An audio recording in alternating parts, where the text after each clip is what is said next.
दो बातें हैं जी। एक तो ये कि लोग क्यों ऐसा चाहते हैं कि कोई ऐसी शक्ति हो। देखिए, जादू धर्म इंसान के अलावा किसी स्पीशीज में नहीं है। Right. We are the only species having such beliefs. जी। इसके कारण ये है कि एक तो हमारा कॉग्निटिव डेवलपमेंट, हमारा बौद्धिक विकास इतना हो गया है कि हम सोच पाते हैं कि कारण होना चाहिए हर चीज़ के पीछे। अब जैसे एनिमल्स को ये नहीं समझ में आता कि कारण क्या चीज़ है, वो कॉजेशन नहीं समझते। अब एक हमारे घर में छोटा सा कुत्ता है, मान लीजिए बिल्ली है, कोई है, वो चीज़ों को रोमांच के रूप में देख रहा है।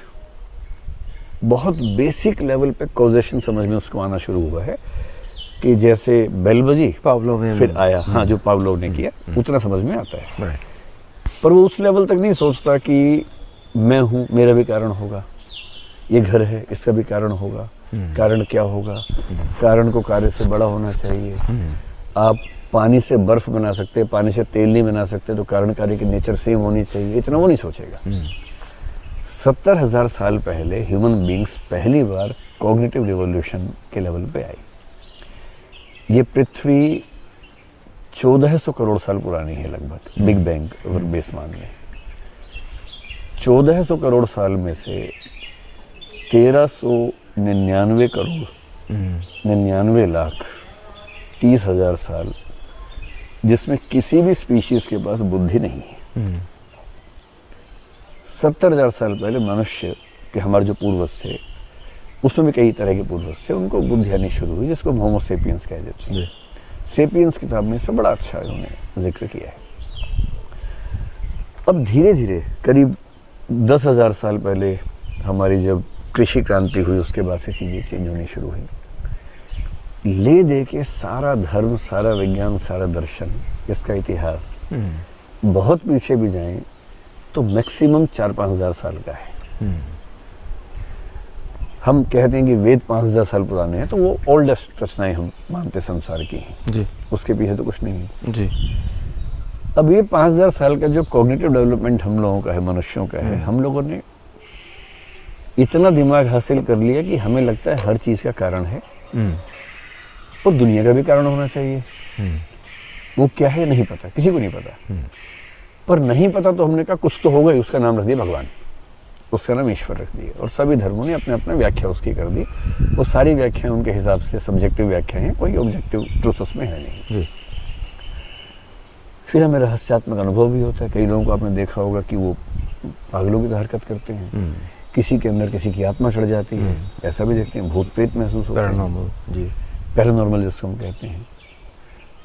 और जब तक हमें कुछ आइडिया था नहीं, तब तक हम ये मान के चल रहे थे कि आत्मा निकल के किसी और शरीर में चली गई। क्योंकि मनुष्य भी क्या करे बेचारा, अपनी रीजनिंग से जो सोच पा रहा है सोच रहा है। मुश्किल से पिछले 30-40 साल में न्यूरो साइंस इस लेवल पे आई है कि हम ब्रेन को, उसके पार्ट्स को स्टडी कर पा रहे हैं। जो EEG टेक्नोलॉजी है, इलेक्ट्रोएन्सेफेलोग्राफ, वो ऐसी टेक्नोलॉजी है कि हम बहुत सारे इलेक्ट्रोड्स यूज़ करते हैं और हम समझ पाते हैं कि हमारे ब्रेन के कौन से पार्ट में कौन सी एक्टिविटी हो रही है। जो करंट है वो कहाँ से निकला, कहाँ ट्रेवल कर रहा है न्यूरॉन्स की मदद से। अब पहली बार हमें ठीक से पता है कि हमारी याददाश्त दिमाग के इस हिस्से में है, हमारे मौलिक विचार दिमाग के इस हिस्से में है, हमारी जो रीजनिंग है वो दिमाग के इस हिस्से में है, क्रिएटिविटी सारा पता है। पहली बार पता लगा। अभी उसके अंदर के रहस्य नहीं सुलझे हैं, लेकिन हाँ मोटा मोटा पता लग गया है। लेफ्ट हेमिस्फीयर जो है वो जनरली लॉजिकल कामों के लिए है, राइट वाला क्रिएटिव कामों के लिए है। अब सोचिए कि एक एक्सपीरियंस मिस्टिसिज्म है। मैं आजकल इस पे पढ़ रहा हूँ, मैंने कम से कम 10 किताबें रखी हुई हैं पढ़ने के लिए। एक किताब 4 दिन पहले मंगवाई है, 19 ways to look at consciousness. वो बड़ी इंटरेस्टिंग किताब मैंने पढ़नी शुरू की है। मैं 6 से 8 महीने में कॉन्शियसनेस पर एक वीडियो बनाने वाला हूँ। पहले मैं सारा स्टडी कर रहा हूँ, धर्म कर चुका हूँ स्टडी, दर्शन कर चुका हूँ, विज्ञान कहाँ तक पहुँचा है वो स्टडी कर रहा हूँ अभी। अब एक एक्सपीरियंस ये होता है कि जब हमें लगता है कि हम और ईश्वर एक हो गए हैं पूरी तरह से, इसको मिस्टिकल एक्सपीरियंस कहते हैं दर्शन में। ये एक्सपीरियंस सबको हुआ, महात्मा बुद्ध को हुआ, महावीर जी को हुआ, कबीर दास ने इतना लिखा इस एक्सपीरियंस के बारे में। रहीम ने लिखा है, गुरु नानक ने लिखा है, सबने लिखा है। हम कैसे मान लें कि वो गलत कह रहे थे, सही कह रहे होंगे। लेकिन अब साइंस में कुछ लोग क्या बता रहे हैं, न्यूरो साइंस में, कि कुछ ऐसी सिचुएशंस हमारे ब्रेन में होती हैं जब लेफ्ट और राइट हेमिस्फीयर का कनेक्शन आपस में एस्टेब्लिश हो जाता है, और उस समय के एक्सपीरियंसेस दुनिया के सामान्य एक्सपीरियंसेस से एकदम अलग हो जाते हैं। और क्योंकि वो एक्सपीरियंस इतना नया है, इनएक्सप्लिकेबल है, इनडिस्क्राइबेबल है, तो हमें अंत में लगता है ये सीधे ईश्वर का साक्षात्कार है। तो जो मेरी समझ इस मामले में, मैं तो एग्नोस्टिक व्यक्ति हूँ। एग्नोस्टिक का मतलब है कि मुझे पता नहीं ईश्वर है या नहीं। पता लगेगा तो अच्छा लगेगा, नहीं पता लगेगा तो कोई बात नहीं, उसके बिना हमारा काम चल रहा है। तो अथीस्ट नहीं हूँ। हाँ। पहले मैं अथीस्ट था। अथीस्ट होना मेरे ख्याल से थोड़ा बचपना है। ये कहना कि भगवान नहीं है उतना ही बचपना है जितना ये कहना कि भगवान है, क्योंकि आपको ना ये पता है ना वो पता है। आपको सिर्फ ये पता है कि आपको कुछ नहीं पता है। तो ईमानदारी से, कोई शक्ति है, होनी चाहिए, कोई ताकत चला रही है जो दुनिया, कोई शक्ति होनी चाहिए निश्चित रूप से, लेकिन उसको जानने में शायद 10,000 साल लग जाएंगे। हाँ। और हमारे जीते जी तो नहीं होने वाला, इतना हम मान के चल सकते हैं। यही मेरा ये भी मानना है कि जी कोई तो है। जी सॉरी। हाँ। तो अब क्या है कि क्योंकि अंतिम रहस्य हम नहीं जानते, वहां तक पहुंचने के रास्ते क्या हैं। एक रास्ता है विनम्र रास्ता, कि तुम जो भी हो, हम तुम्हारे दास हैं, स्वामी हैं, कृपा करो, दया करो, हम तुम्हारे ही हैं। ये धर्म है।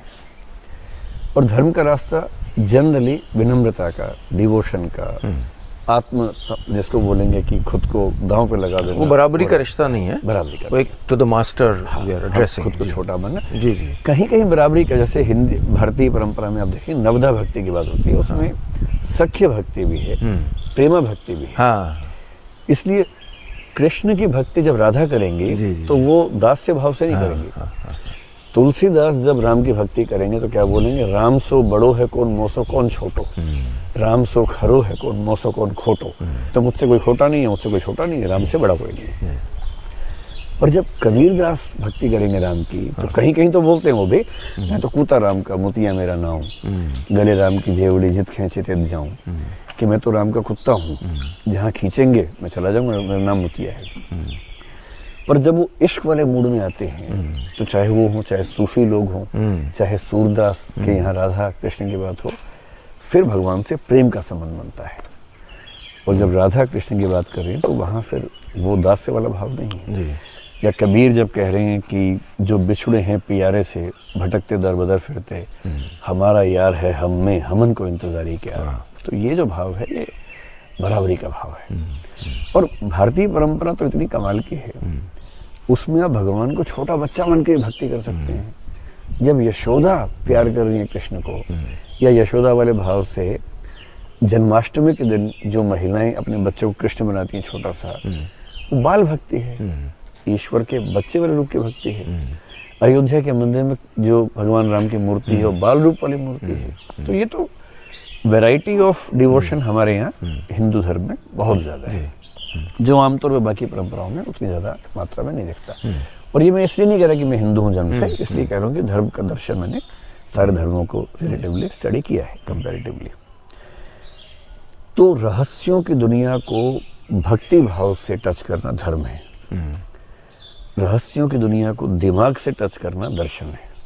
अब लॉजिक तलाश रहे हर चीज़ में, उसी रहस्य के उत्तर की तलाश एम्पायरिकल बेसिस पे करना विज्ञान है, कि हम विज्ञान से सच ढूंढ निकालेंगे। और उस शक्ति को अपने सामने झुकाने की कोशिश करना जादू है, कि मैं तो कंट्रोल करूंगा तो आप जादू कर रहे हैं, मैं झुक जाऊंगा तो आप धार्मिक हो गए, मैं जिज्ञासु हूँ तो आप दार्शनिक हो गए, और मैं रिसर्च करके ऑब्जर्व करके निष्कर्ष निकालूंगा तो आप साइंटिस्ट हो गए। इसलिए जादूगर, साइंटिस्ट, दार्शनिक और धार्मिक व्यक्ति चारों की मूल समस्या एक ही है, उस उत्तर की तलाश, और उनकी बेसिक जरूरत अलग है। जैसे धार्मिक व्यक्ति को बहुत फर्क पड़ता नहीं कि अंतिम सत्य क्या है, उसको उस सुकून से मतलब है जो ये मानने से मिल जाता है कि भगवान है। वो चाहता है कोई बड़ी ताकत हो, मेरा काम चल जाए, मैं उसकी पूजा पाठ कर लूँ, मुझे तसल्ली रहे कि मेरे साथ वो है, मैं खुश हूँ। पर यह भी है कि आज से 100 साल पहले अगर किसी को टीबी होता था तो एक ही रास्ता बचता था कि मंदिर जाओ या चर्च में जाओ, भगवान से प्रार्थना करो। अब लोग डॉक्टर के पास जाते हैं। जहाँ जहाँ साइंस ने हमारी असुरक्षाएं दूर कर दी, वहाँ वहाँ ईश्वर नहीं डॉक्टर काम आता है। लेकिन जहाँ डॉक्टर नहीं कर पा रहे वहाँ ईश्वर काम आता है। तो ये भी डॉक्टर और ईश्वर के बीच का झगड़ा भी है। और हो सकता है कि आज से 100, 500, 1000 साल बाद वो स्थिति आ जाए कि लगभग हर मेडिकल इशू का समाधान हॉस्पिटल में ही हो जाए। बायोटेक्नोलॉजी से, डिज़ाइनर बेबी से वो चीज़ें हों, यूजेनिक्स से हों। 100-150 साल बाद ये हो सकता है कि बच्चे के जन्म से पहले ही कुछ जेनेटिक इंजेक्शंस उसकी माँ को दिए जाएं और बच्चा ऐसा हो कि वो स्वस्थ ही होगा। मेडिकल साइंस जिस गति से आगे बढ़ रही है, जी। पता नहीं भविष्य में क्या क्या होने वाला है। पर जो भी होने वाला बहुत इंटरेस्टिंग होने वाला है। हाँ। जो हम तो नहीं देख पाएंगे, लेकिन जो भी देखेगा। अब हम उम्र बढ़ने का मानते हैं कि वो तो नियति है। अभी हार्वर्ड यूनिवर्सिटी में डॉक्टर हैं, डॉक्टर डेविड सिंक्लेयर नाम है उनका। वो आदमी रिवर्स एजिंग पे एक्सपेरिमेंट्स कर रहा है। जेनेटिक साइंसेस का प्रोफेसर है। और वो आदमी आज मेरे ख्याल से 48 साल या 50 साल के आसपास है और उसकी बायोलॉजिकल एज 30 के आसपास है। और वो कह नहीं रहा, सारे पैरामीटर्स पे चेक किया जा रहा है और उसकी एज हर साल कम हो रही है। को 50 से 55 का होगा, इधर 30 से 25 का हो जाएगा। मतलब एज के जो पैरामीटर्स होते हैं, सारे पैरामीटर से डिफाई करता है, क्योंकि उसने वो ढूंढ लिया है कि एजिंग किन किन वजहों से होती है, मैं उसको डिफाई करूँगा। और ऐसा अकेले वो नहीं करे, कई लोग कर रहे हैं। तो कोई बड़ी बात नहीं है कि आपको कुछ समय के बाद ऐसे लोग दिखें जिनकी उम्र 130 साल 150 साल है। और अगर बायोटेक ने एजिंग को रोकने का प्रोसेस ढूंढ लिया तो फिर तो कोई लिमिट है नहीं, फिर तो कछुआ भी छोटा पड़ेगा। क्या पता आज से 1000 साल के बाद लोग 400-400 साल के हों, 500 साल के हों। अभी अच्छा है या बुरा है मुझे नहीं पता, लेकिन ये इंटरेस्टिंग है। जब रोचक समय में जी रहे हैं हम। हाँ, बहुत ही रोचक समय। इस पूरी सभ्यता के इतिहास में जितना रोचक समय हमें मिला उतना किसी को नहीं मिला। ये हमारी जो जनरेशन है ना, हाँ, जिसने वो इस वाले फ़ोन से एआई के युग में प्रवेश कर चुके हैं। पहले मुझे गांधी जी, नेहरू जी से बड़ी जलन होती थी कि उनका टाइम बहुत रोचक था। अब मुझे लगता है कि हमारा ज़्यादा रोचक है। क्योंकि टेलीविज़न की शुरुआत मेरे जन्म के 2 साल बाद हुई, आपके जन्म के 2 साल बाद हुई, 1975 में जी। तो हम टीवी पूर्व युग के लोग हैं। जन्म के समय टेलीविज़न आया, हमारे घर तक पहुँचते पहुँचते 15 साल और लग गए। 1990 के आसपास हमारे घर में टीवी आया था पहली बार, 85-86 के आसपास। फिर हमने ब्लैक एंड वाइट टीवी को कलर टीवी में कन्वर्ट होते देखा, और पहले आकाशवाणी सुन के टीवी तक पहुँचे थे। आप सोचिए, टेलीविज़न कलर्ड हुआ, वीसीआर आए, उसके 10 साल बाद पता लगा कि अचानक प्राइवेट चैनल्स आ गए, सैटेलाइट ने काम करना शुरू कर दिया। सीडी डीवीडी के गलियारों से डीवीडी की दुनिया हुई, पेन ड्राइव हुआ। फिर पता लगा इन सब की ज़रूरत ही नहीं है, नेटफ्लिक्स से हो जाएगा। फिर पता लगा कि रियलिटी आप ऑगमेंट कर सकते हैं, वर्चुअल बना सकते हैं। अभी जो नए वो वीआर और एआर के हेडसेट्स आए हैं, वो हमारे ज़माने में हो गया है। और जो गति है आर्टिफिशियल इंटेलिजेंस की, मैं बहुत चिंतित हूँ कि अगले 2-3 साल में क्या क्या होने वाला है। एक शख्स मुझसे मिलने आए और उन्होंने कहा कि मैं अच्छा लेखक हूँ, मैं चाहता हूँ कि आपके लिए काम करूँ। क्योंकि वो मेरे बहुत अच्छे मित्र के साथ आए थे। वो एक सरकारी नौकरी में भी हैं, वो चाह रहे हैं कि अब छोड़ के मैं केवल लेखन करूँ, और लेखन जो हमारा यूपीएससी जैसी दुनिया है उसके लिए लेखन करूँ। तो मैंने उन्हें कहा, देखिए, क्योंकि आप मेरे बहुत नज़दीकी व्यक्ति हैं, इसलिए मैं आपको 2-3 बातें बता रहा हूँ। पहली बात, कंटेंट राइटिंग की दुनिया 1 साल में ख़त्म हो गई, 1.5 साल में, लेकिन इतनी ही बची है। क्रिएटिव कंटेंट में फिर भी थोड़ा स्कोप है, नॉन क्रिएटिव कंटेंट में स्कोप मैक्सिमम 1 साल का है, ख़त्म होने वाला है। तो हमारे साथ काम करें या ना करें अलग बात है, असली बात है कि काम बदल लीजिए अपना, कुछ नया सीख लीजिए। उन्होंने पूछा क्या कर सकता हूँ, मैंने कहा आप टीचिंग कर सकते हैं, टीचिंग की दुनिया 5 साल तक सेफ है अभी। 5 साल बाद टीचर्स के अस्तित्व में भी खतरा आने वाला है। ऐसे रोबोट जो एकदम ह्यूमन दिखते होंगे, या होलोग्राफी टेक्निक से कोई इंसान है नहीं, पर आपको नजर आ रहा है कि इंसान वहाँ पर खड़ा हुआ है, लंबाई चौड़ाई मोटाई सब नजर आ रही है, हाव भाव भी सब कुछ है। उसके दिमाग में AI की चिप लगी हुई है, वो सारी भाषाएं जानता है, सारे विषय जानता है, उसका उच्चारण एकदम सहज हो चुका है 5 साल बाद। और वो जब मैथ्स पढ़ाएगा तो 99% ह्यूमन टीचर से अच्छा पढ़ाएगा। क्रिएटिव सब्जेक्ट्स में स्कोप शायद 8-10 साल का है। ये AI की दुनिया बहुत गजब करने वाली है। ये भी हमारे जीते जी होना था, तो इससे ज़्यादा रोचक समय किसका होगा। एक पॉलिटिकल थिंकर हैं लास्की नाम के, जी, Harold Laski, H.J. Laski, Harold J. Laski, 1893 में पैदा हुए, 1950 में मरे। तो मैं अक्सर क्लास में जाता था कि इनका टाइम कितना इंटरेस्टिंग था, सोच के देखो। 1893 में पैदा हुए इंग्लैंड में, जब ये जवान हो ही रहे थे 1914 में, यानी कि जब 21 साल के थे, फर्स्ट वर्ल्ड वॉर शुरू हो गया। 1917 में सोवियत संघ में क्रांति हो गई, USSR बन गया। फर्स्ट वर्ल्ड वॉर खत्म होते ही लीग ऑफ नेशंस बना इनके सामने। फिर हिटलर वाला सारा वो हुआ, सेकेंड वर्ल्ड वॉर हो गया। सेकेंड वर्ल्ड वॉर के एकदम बाद ये यूनाइटेड नेशंस बना, लीग ऑफ नेशंस खत्म हुआ, और लगभग उसी समय में सारे देश आज़ाद हुए, भारत भी आज़ाद हुआ। कितना इंटरेस्टिंग टाइम है। दोनों विश्व युद्ध देखे, USSR को देखा, भारत की आज़ादी को देखी। तो मैंने कहा मुझे रश्क होता है कि इन लोगों का टाइम, अब मुझे लगता है कि उनको रश्क होगा कि हम किस टाइम में होगा। हमने ज़्यादा चेंजेस देखे, और इतने चेंजेस को डाइजेस्ट करना आसान भी नहीं होता एक पीढ़ी के लिए। तो ये वापस उसी सवाल को पे मुझे लाता है कि हमारे बच्चे कैसे भविष्य में बढ़ रहे हैं।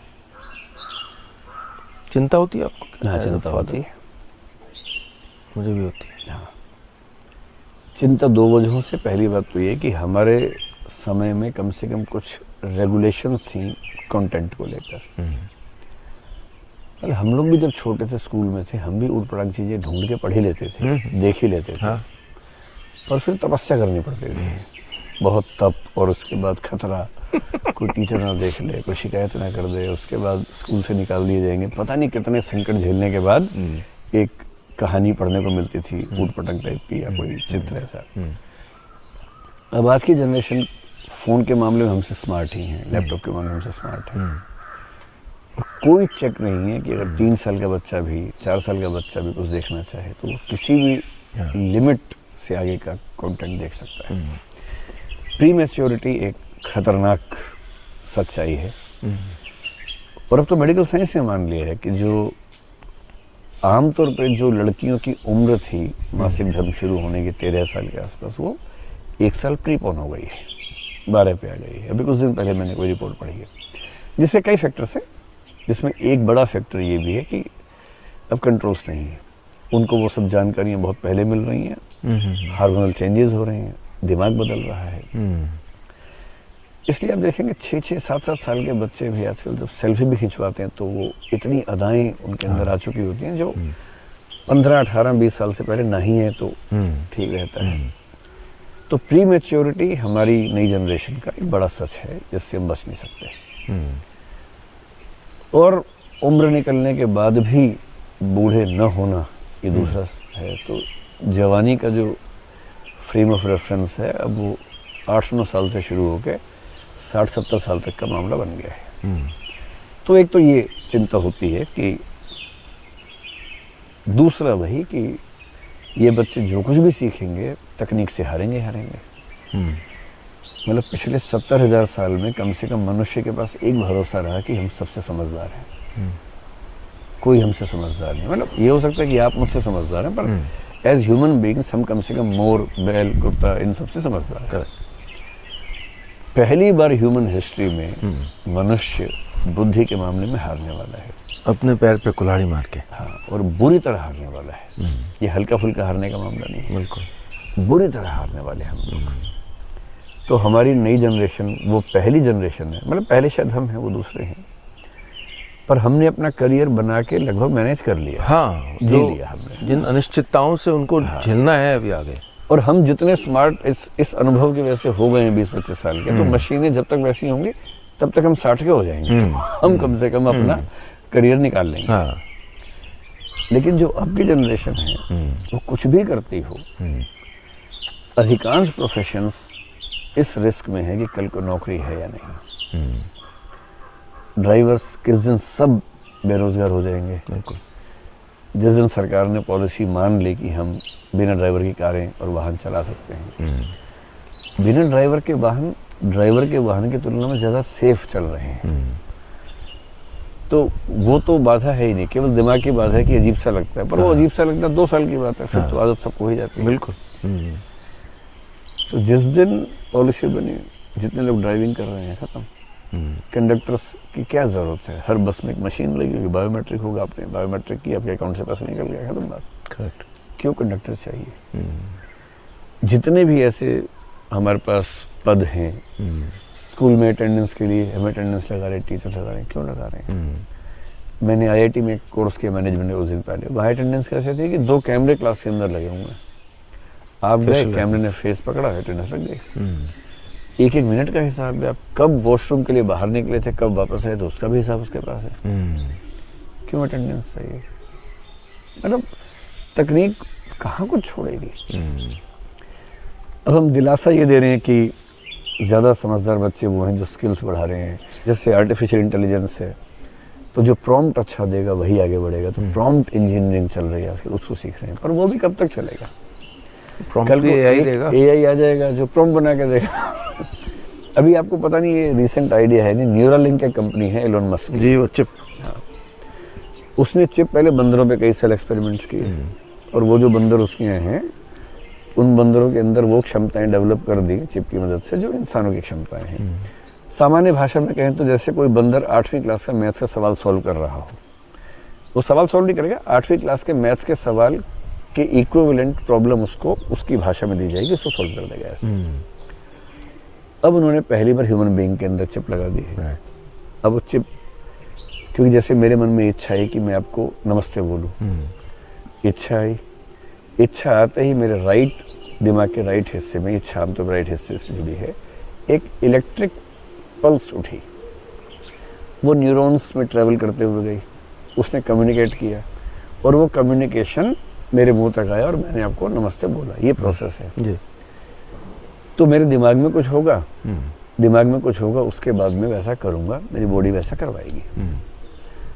अब उन्होंने एक चिप लगा दी है, चिप बाहर से कंट्रोल हो सकती है, और बाहर से एंटर किया नमस्ते, और आपका हाथ नमस्ते में उठ गया। आपकी बॉडी आपके दिमाग को बाईपास करके उस चिप से कंट्रोल की जा सकती है। रोबोट्स बन गए। इसे साइबरनेटिक ऑर्गेनिज्म बोलते हैं। हरारी ने अपनी किताब में लिखा है कि होमो सेपियंस जल्दी ही हारने वाले हैं, और वो हारेंगे साइबॉर्ग से। साइबरनेटिक ऑर्गेनिज्म वो है मनुष्य या बाकी प्राणी जिनके अंदर कोई चिप जैसा कुछ लगा दिया गया है, और वो प्योर ऑर्गेनिक बीइंग्स नहीं है, उनके अंदर कुछ टेक्नोलॉजिकली प्लेस किया गया है। कुछ अच्छी चीज, जैसे पेस में क्रम लगाते हैं, हमें घुटने में दिक्कत हो, हमने नकली घुटने लगवा लिए, वो भी एक तरह से हम आर्टिफिशियल बीइंग्स हैं। पर जब ये आर्टिफिशियल लेवल यहाँ आ जाएगा, अब सोचिए ना कि 100 साल बाद का सोचिए, एक स्कूल में 1000 बच्चे हैं, सब पढ़ने में अच्छे हैं क्योंकि सबको चिप लगी हुई है, उस चिप में पूरा मैथ्स है, उस चिप में पूरा साइंस भी है, पूरी लैंग्वेज भी है, सारे बच्चे 20 भाषाएं जानते हैं क्योंकि उनकी चिप में 20 भाषाएं हैं। अब कैसी दुनिया होगी, कितनी रोचक। तो साइंस इस दुनिया को बहुत रोचक बनाएगी, बहुत हसीन भी बनाएगी, और बहुत खराब भी करेगी उसको। कुछ भी प्राकृतिक बचेगा नहीं अगर बहुत लंबे समय में देखें तो।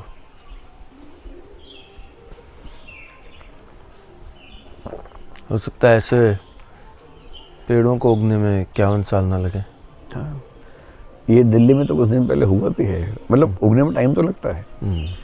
जब कॉमनवेल्थ गेम्स थी तो ये पता लगा कि सड़कों के किनारे बहुत सारे पेड़ लगाए जाएंगे सुंदर बनाने के लिए। हम दिल्ली के ही तो हम रोज ढूंढते थे पेड़ कहाँ लगाए, दिखते ही नहीं थे। अब कॉमनवेल्थ गेम्स 7 दिन बाद शुरू होने वाले हैं और पेड़ तो लगे। अगले दिन सुबह निकले, देखा पेड़ ही पेड़ लगे हुए सड़कों पे पूरे, और बड़े लंबे चौड़े पेड़। तब समझ में आया कि वो नर्सरीज में पहले से उगा दिए गए थे और जड़ सहित वहां से लाके एक ही रात में प्लेस कर दिए गए। तो मैंने उस दिन पहली बार देखा कि ये भी उसी तो ये तो रिप्लेसमेंट्स होने लग गई, लेकिन हाँ वो भी क्या पता समय के साथ हो जाए, ग्रोथ को वो कर पाए। वो तो जीन है ना। हाँ बिल्कुल। जो जीन एजिंग बढ़ाता है, हाँ, अगर आपने उसको फास्ट कर दिया करेक्ट, और ह्यूमन बीइंग में स्लो कर देंगे तो फिर हम धीमे धीमे बढ़ेंगे। Right, my God.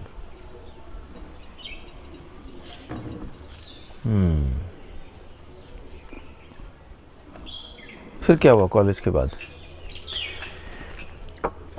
कॉलेज के बाद बस चाकू का खतरा था, वहां तक हम पहुंचे थे। हाँ, तो फिर थर्ड ईयर में मैंने इलेक्शन तो नहीं लड़ा, मेरे दोस्त ने लड़ा, चाकू भी खाए पर वो बच गया, वो जिंदा है, वकील है भी। फिर मैं यूनिवर्सिटी में चला गया और मास्टर्स एमए हिंदी में किया और तब मैं सीरियस विद्यार्थी बन गया। मुझे पढ़ाई की भूख ठीक ठाक पैदा हो गई थी। कोई दिन, कोई समय, कोई दौर था जो टर्निंग पॉइंट था? इस बीच में हमारे घर में एक फाइनेंशियल क्राइसिस बहुत बड़ा आया था जब मैं फर्स्ट ईयर के एंड में था। इतना बड़ा कि लगभग हम महल तो नहीं लेकिन हवेली से सड़क पे आ जाना जैसा कुछ समझ लीजिए। वो कुछ मतलब ऐसी इंफॉर्मेशन जो बहुत अच्छा नहीं कि मैं यहाँ बताऊँ, मेरे पेरेंट्स को भी शायद अच्छा ना लगे कि वो सब बातें बताऊँ। जो भी था रिस्की था, जान का खतरा था, धन तो चला ही गया था सारा। तो फिर उस क्राइसिस के समय हमने एक नौकरी करनी शुरू की। मुझे 1100 रुपये की नौकरी मिली सेल्समैन की। मानसिक तौर पे इसने कैसे आपको इफेक्ट किया? बहुत फ़ायदा पहुंचाया। फ़ायदा पहुंचा? बहुत फ़ायदा, मतलब वो 2-3 साल बड़े मुश्किल थे। ये बात है बीए फर्स्ट ईयर ख़त्म होने से 1 महीने पहले से शुरू हुआ था, मतलब फर्स्ट ईयर ख़त्म नहीं हुआ था मेरा, इसलिए मेरी बीए फर्स्ट ईयर की परसेंटेज मेरे पूरे करियर में सबसे ख़राब है। 44% मार्क्स से मेरे सिर्फ, क्योंकि उस समय जान बचाएं या एग्ज़ाम दें ये वाला मामला बना हुआ था कुछ। वो 1-2 साल बड़े ख़राब रहे। फिर मैंने 17 के आसपास की उम्र में, 17.5 की उम्र में सेल्समैन की नौकरी की। कैलकुलेटर्स बेचने होते थे दुकानों पे जाके, घरों में जाके। ऐसे 1-8 साल में चीज़ें कुछ स्टेबल होनी शुरू हुई। जान का खतरा कुछ टला कुछ हद तक। फिर मैं डिबेटिंग में अच्छा था ही। डिबेट से मैं इतना कमा लेता था प्राइजेस वगैरह कि मेरा खर्चा और मैं कुछ घर पे दे भी पाता था उसके अलावा। जब मैं एमए में आ गया तो फिर थोड़ी पढ़ाई सीरियस लेके। हमारे यहाँ वो ट्रॉफी और सर्टिफिकेट लेके भेज देते थे? नहीं, वो तो होता ही था, साथ में डीयू में कैश प्राइज भी होता था। ये बड़ा सही है। मतलब हमारे डीयू में उस समय जो हाईएस्ट कैश प्राइस था हमारे टाइम पे वो था 1100 रुपये का। अच्छा। और उस समय मेरा एक महीने का खर्चा करीब 600 रुपये हॉस्टल का, 200 और मान लीजिए 800 रुपये रहता होगा। तो 1100 रुपये की डिबेट साल भर में 4-5 होती थी। 400-500 रुपये वाली 30-40 हो जाती थी। कुछ 250 वाली भी होती थी, कुछ कप वाली भी होती थी, कप और शीट मिल जाती थी। लेकिन एक नेशनल डिबेट थी वर्धा में जिसमें 2500 रुपये का प्राइज़ मिलता था। अच्छा। तो वो मुझे मिला था पहला प्राइज़ 2500 रुपये। पर वो पहला प्राइज़ मिलने में दुख हुआ मुझे, क्योंकि उसमें एक नियम था कि जिसको फर्स्ट प्राइज़ मिलेगा वो अगली बार से नहीं आ सकता। तो वहाँ पहले ही बार में फर्स्ट प्राइज़ मिल गया तो मुझे बड़ा दुख हुआ कि तो काम खत्म। अगर सेकंड मिलता 2000 वाला तो अगली बार का स्कोप बना रहता। तो लेकिन ये है कि साल भर में 50-60 डिबेट्स हम लोग जीत लेते थे, तो 25-30 हज़ार रुपये साल में कमा लेते थे। खर्चा साल भर का 10,000 होता था, तो बाकी जो पैसे बचे वो घर पे हम दे देते थे। ऐसे चलता था। जिस दिन मुझे जेआरएफ मिल गया यूजीसी से, जेआरएफ उस समय जो अमाउंट था वो लगभग 2,500 रुपये पर मंथ मिलता था, मतलब इंक्लूडिंग द कॉन्टीजेंसी अमाउंट। खर्चा 1,000 रुपये था। तो मुझे लग गया कि अब चीज़ें स्टेबल हैं, घर के लिए भी है। फिर मैं पढ़ने लगा यूपीएससी के लिए, और फिर यूपीएससी पहली बार में हो ही गया। नौकरी जो मिली वो उतनी अच्छी नहीं थी, प्रॉपर आईएएस नहीं मिला था। और मुझे यूपीएससी की तैयारी करना यूपीएससी में सफल होने से ज़्यादा अच्छा लगता था, क्योंकि उसकी तैयारी बड़ी शानदार चीज़ है। उस समय 2 ऑप्शन सब्जेक्ट्स होते थे। इसी बहाने पूरा सोशियोलॉजी पढ़ा, इसी बहाने पूरा फिलॉसफी पढ़ा, इसी बहाने संविधान पढ़ा, इकोनॉमी पढ़ा, इतना कुछ पढ़ने को मिला जो ज़िंदगी में कभी भी ना पढ़ता, आमतौर पर कोई भी नहीं पढ़ता। जब एक बार एक सब्जेक्ट से बात नहीं बनी सोशियोलॉजी से, तो मैंने बहुत खुश होकर विषय बदला कि इसी बहाने को पढ़ लूँगा। तो ये तो मैं मानता हूँ कि मेरी ज़िंदगी का टर्निंग पॉइंट यूपीएससी की प्रिपरेशन है। अब सिलेबस थोड़ा अलग टाइप का है, अब उसमें उतनी डेप्थ और डाइवर्सिटी का मामला नहीं है, अब थोड़ा अलग है। अब जनरल चीज़ें बहुत हैं, इंटरनेशनल रिलेशंस हैं, इकोनॉमी है, पॉलिटी है, वो सब है, लेकिन ऑप्शनल सब्जेक्ट वाली जो बात पहले 2 सब्जेक्ट्स में थी, अब एक सब्जेक्ट है, तो वो थोड़ा सा मुझे लगता है कि लैग करता है। बट यस, अगर किसी को इस चीज़ में मज़ा आता हो, खूब पढ़ना लिखना, दिमागी चीज़ों में उलझना, तो यूपीएससी एक ऐसी अपॉर्चुनिटी है। मैं अपने बेटे को बोलता हूँ कि आईएएस बनना ना बनना, एक बार तैयारी कर लेना बस, एग्ज़ाम मत देना बेशक, क्योंकि वो 1-1.5 साल जो ना वो रेनेसा जैसा होता है, इनलाइटनमेंट जैसा होता है। और मेरा वो लंबा चलता रहा, क्योंकि मैं विषय बदलता रहा, फिर पढ़ाने लग गया उसी फील्ड में। और पढ़ाने के लिए तो आपको ज़्यादा पढ़ना पड़ता है एग्ज़ाम देने की। तो पढ़ने से पढ़ाने पे कैसे आए?